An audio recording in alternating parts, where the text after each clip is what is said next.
Kalmar Castle is one of Kalmar's biggest tourist attractions. You can go on everything from concerts, Christmas markets, and guided tours. On the guided tours, you can see all the permanent exhibits that tell the castle's dramatic history, to the temporary exhibits with different themes. One example of the permanent exhibits is the women's prison, which is about the old women's prisons from the 1800s and how the female prisoners from the 1400s to the 1800s lived and was punished until they died. Another exhibit called 800 Years on the Castle. Here you can see how the castle has developed over the years. Each room reflects an epoch, an event, or a theme. But it doesn't stop there. You can also see the Johan III Easter dinner. The Grey Hall welcomes you with a set table. Easter 1586. The meal is a reconstruction of the German travel, Samuel Kischer's diary. Kalmar Castle's Christmas market takes usually place at the end of November. The Christmas market is one of Sweden's largest. Here you will find over 120 of the country's best woodworkers. Most of them who works at the Christmas market come from Kalmar, but also from the rest of the country. Of course, you will also find all Christmas food at the market. During the weekend, there are also many other activities. You can go and listen to the Christmas music at the Royal Chapel, or you can go and see different shows how it is related to winter and Christmas time. The entire castle is open, and all the visitors from the whole country is walking on the same floor as many of our greatest king and queens stepped on. Kalmar Castle has a history that goes far back in time. The castle started as a defensive tower, which had the intention to protect the area from both enemies and pirates. During the Middle Age, the castle was developed to the most powerful defensive compound in Sweden, and mostly because of its strategically location close to the harbor. During the reign of King Magnus, the castle got more towers, and next to the defensive tower, a ring wall was built. Since then, the castle has gradually grown and become the castle it is today. 1397, Denmark, Sweden, at that time including Finland, and Norway was unified through a common monarch and common foreign policy. The union was called Kalmar Union since it was formed during a meeting in Kalmar.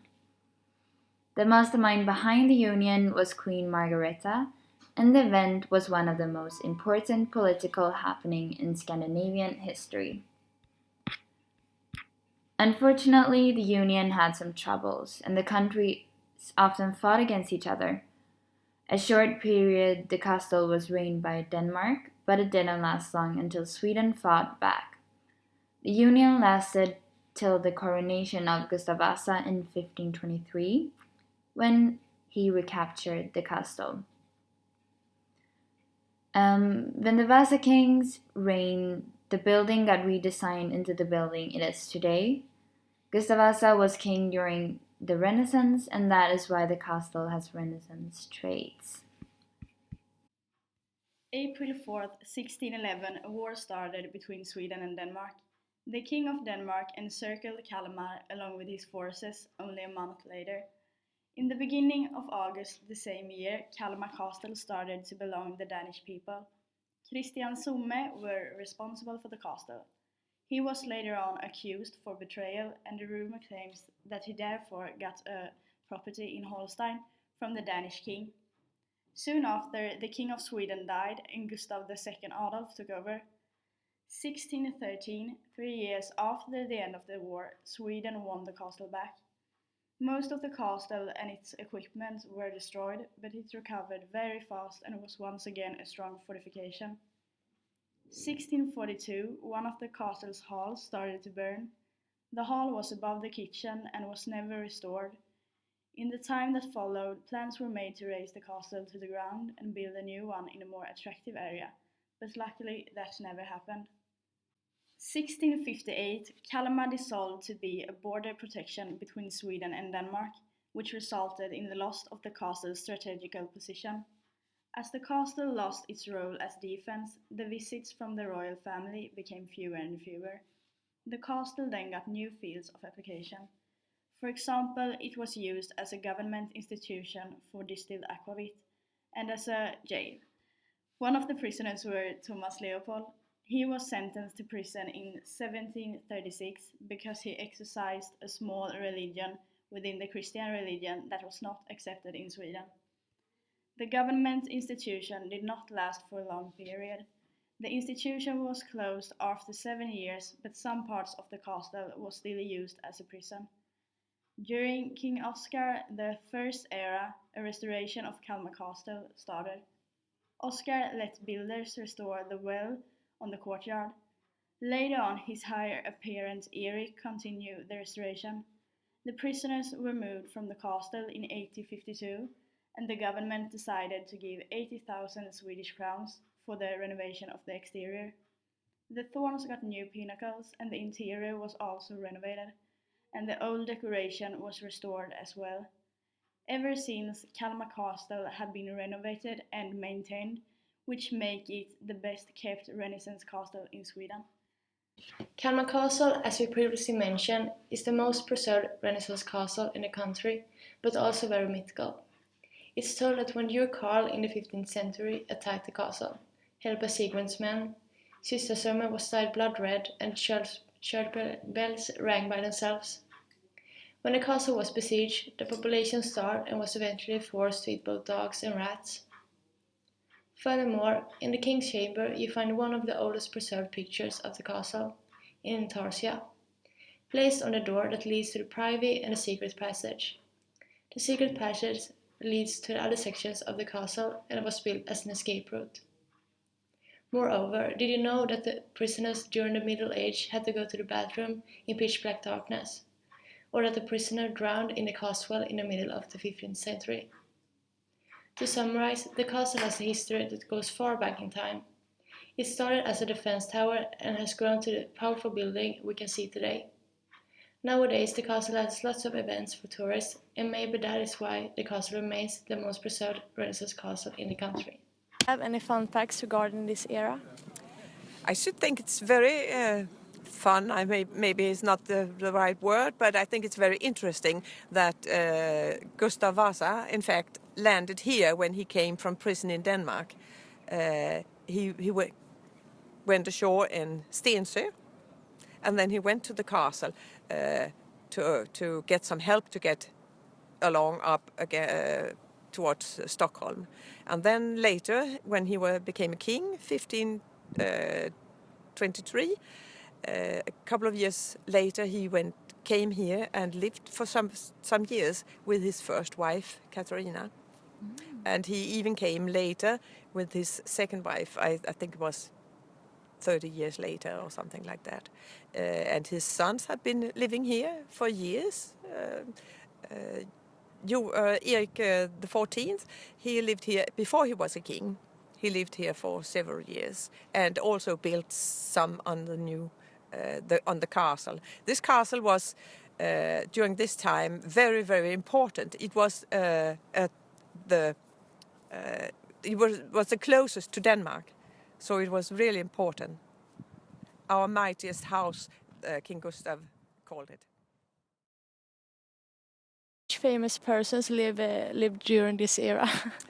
Besides, as I mentioned, King Gustav and his sons and daughters, of course, also. He had 5 daughters, not to forget. But during this time, Leonardo da Vinci worked. in Italy mostly, but anyway, and Shakespeare in England. John Dowland, he also is English, but he worked also in Denmark. Christian IV is also a well-known Danish king. He built a lot of houses and castles in Denmark, and he ruled over the southern of what now is Sweden. Skåne, Blekinge were Danish. So that's why we call it Kristianstad, by the way. And Christian Nobel also comes from his name. Any others? There were many. There were really many that we know today that lived during this period. Can you tell that the castle has Renaissance traits? I should say it mainly because it's so square, it's so big. Because at first they just made a circle tower, but then they made, as you can see here, a very big square tower, and that's what they often did in the Renaissance. They make it bigger. They made it more. They thought more about the architecture than they had done before. Earlier, they built a house here and they built a house there, but then later in the 1400s, they were more. They made a plan first, and then they start building. Yeah, because it's very beautiful. It really is. How was it to live during the Renaissance? I should think it mostly depends on what class you are in. If you're royal or something like that, or you are the maid longest down, the one taking care of the pots, Yeah, that could things be like much that. fun. I should think that's a main question. How because was it for the king? I'm sure it was very, very nice. All the castles are pretty cold, but they had warm clothes, which the poor ones did not, and they had enough to eat.